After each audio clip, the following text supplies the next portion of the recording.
back. Well, according to the United Nations, child trafficking is a global problem affecting large numbers of children. Since trafficking is an underground operation, reliable statistics aren't available. But the UN estimates more than 1 million children are trafficked every year. According to the United States government, poverty is one of the key factors leading to trafficking, with children being forced into such things as work, marriage and prostitution. One rising problem is child trafficking for adoption. The UN says approximately 1,000 Guatemalan children are trafficked each year for adoption by couples in North America and Europe. While some say that the figures available don't even begin to describe the extent of a worldwide problem. Local child prostitution grew massively in Kosovo in 1999 with the arrival of tens of thousands of foreign peacekeepers and NGO workers. Dozens of girls are said to have been trafficked from places like Moldova, Romania, Ukraine and Bulgaria. The aftermath of the tsunami in 2004 raised concerns in Indonesia that gangs were smuggling orphaned and missing children into sexual slavery in wealthier countries such as Malaysia and Singapore. Trafficking in children for labour is a serious problem in many African countries, including Benin, Somalia, Ethiopia and Nigeria. Well, joining us again are our guests. In London, Karina Saki, Protection Advocacy Advisor for Save the Children. In Cairo, Mohammed Mahjoub Haroun, a Sudanese academic and political analyst. And on the line from Paris, Anne Elizabeth Moutet, a French journalist and former bureau chief for the Sunday Telegraph. Thank you very much. Welcome back. If I could go to you, Ms. Saki, in London first in the second half of this programme. As these reports indicate, child trafficking globally is quite a monstrously big problem, isn't it? It is. I mean, you in your report, you quoted UN statistics that are around 1 million children trafficked. I mean, we think those are deep underestimates, and in fact, there are a lot more children being trafficked, and it is, in fact, a global problem, and sadly, an increasing one. I mean, we can link it to the proliferation of the internet. We can link it to increased demand for child labour, cheap child labour linked with globalisation. There are lots of reasons, but the fact is there are many more children at risk and being trafficked all over the world, with devastating consequences for them and for their families. And Mr. Haroun, Africa as a continent seems to be a pretty easy or soft target. Absolutely. This is, I mean, what we saw in Chad a couple of days ago is quite an evidence that Africa is, and will remain a potential market for this kind of child trafficking. I'm afraid that it may even be on the up in the future, because there seems to be so many activities and objectives for using this kind of child trafficking.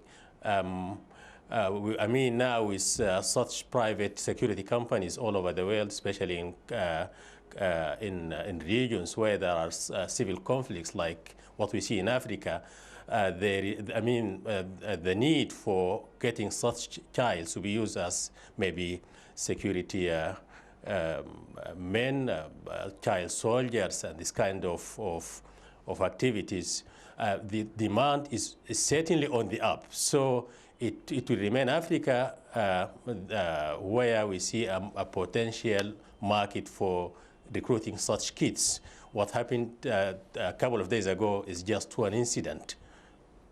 And Ms. Moutet, in Paris, do you think not enough is being done in Europe in order to curb this scourge of child trafficking? I think we have to differentiate between two very different things.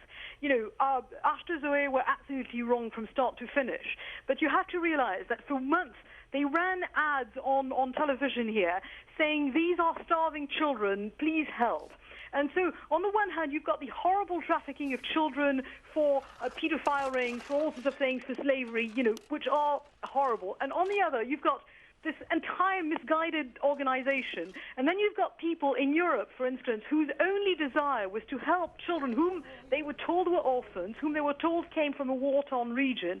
And there was a large element of, at the user end, so to speak, there was just generosity. All those families who were expecting those children in France and Belgium were not people who wanted to make use of the children for nefarious purposes. They were just normal people who said, I want to help, rather than avert my eyes and not look at those horrors. So to some extent, I think, we should sort of keep in mind that you also have a large amount of people who are not trying to traffic children, but would just like to help them, however misguided some of the organizations that try to bring children to them are. Well, you've posed an interesting point here, and I see Corina Sacchi shaking her head vehemently. I suppose it poses an ethical or moral dilemma, because when does human or humanitarian intervention become child trafficking? Well, I think there is a very fine line between international adoption and child trafficking, and Zoe's Ark clearly overstepped that line. But let's be absolutely clear that the transfer of children by means of abduction, which is what Zoe's Ark did under the Palermo Protocol, is child trafficking. It doesn't matter what the intention is. It could be the best intention in the world, but what they did was child trafficking. And I think just how difficult it is to regulate the movement of children across borders, and reinforces again why we should try to keep children safe within their own families and their own communities, because it can so easily be open to risks of abuse, of misuse, and a more of the dark side of trafficking, which I think your other panelist was talking about. And Mr. Haroon, how difficult is it in Africa to regulate the problem? First, let me say this incident doesn't only raise a kind of an ethical dilemma. It also raises a cultural dilemma as well. I well understand that there are some people, some organizations which are concerned about the plight of kids in states of war, but dealing with such kids by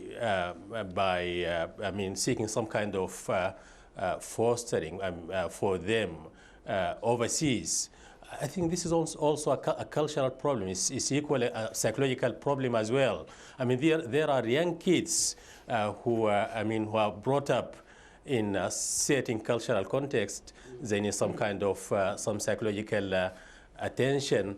So just taking them from where they are to maybe somewhere in some destinations in Europe or somewhere else is a real problem. It's good. We need people to take care about such kids. We have more kids now who are parentless because of war, who are homeless, who are helpless. But let us deal with them, taking into account such factors, such cultural and psychological factors. Within Africa, I think also,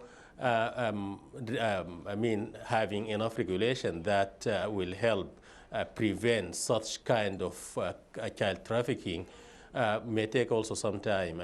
This is a phenomenon that has not been dealt with for quite some time. There is not much experience in dealing with such cases. So, it may take Africans some time to regulate this. Africans may need also some kind of assistance so that they can regulate and have some control on such practices. And Elizabeth Mute, interesting concept brought up, that of maybe cultural or imperial hubris or arrogance from many Europeans and people of the West, thinking that they are doing a good humanitarian deed by taking people outside of Africa or Asia into the West or into Europe, whereas it may not be the best thing for them. What do you make of that?